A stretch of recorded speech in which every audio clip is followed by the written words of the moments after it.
Parliament సాక్షిగా కీలక పరిణామాలు చోటు చేసుకుంటున్నాయి. లోక్సభ స్పీకర్ ఓం బిర్లాపై విపక్ష ఎంపీలు అవిశ్వాస తీర్మానంపై ఈరోజు చర్చ జరగనుంది. తీర్మానానికి టీఎంసీ సైతం మద్దతు ప్రకటించింది.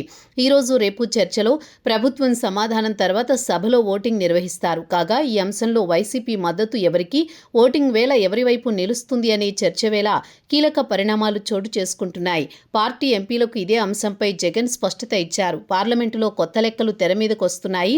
లోక్సభ స్పీకర్ పైన పార్లమెంటు బడ్జెట్ తొలి విడత సమావేశాల్లో అవిశ్వాస తీర్మానంపై నోటీసు ఇచ్చారు. ఈ రోజు రేపు ప్రభుత్వం చర్చకు సిద్ధమైంది. ఈ సమయంలో తెలుగు రాష్ట్రాల నుంచి ఏ పార్టీకి ఎవరు మద్దతు ఇస్తుందనేది కీలకంగా మారబోతోంది. తెలంగాణ నుంచి బీఆర్ఎస్కు లోక్సభలో ప్రాతినిధ్యం లేదు.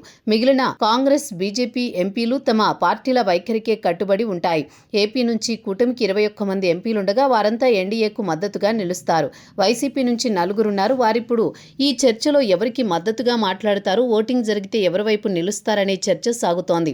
అయితే జగన్ ఇప్పటికే పార్టీ ఎంపీలతో ఇదే అంశంపై తేల్చి చెప్పినట్లు సమాచారం. రాష్ట్రంలో ఎన్డీఏ కూటమి అధికారంలో ఉన్న ఉపరాష్ట్రపతి ఎన్నికల సమయంలో ఎన్డీఏకు మద్దతు ఇచ్చిన విధంగానే స్పీకర్కు అనుకూలంగా ఎన్డీఏ వైపే నిలవాలని నిర్ణయం తీసుకున్నారు.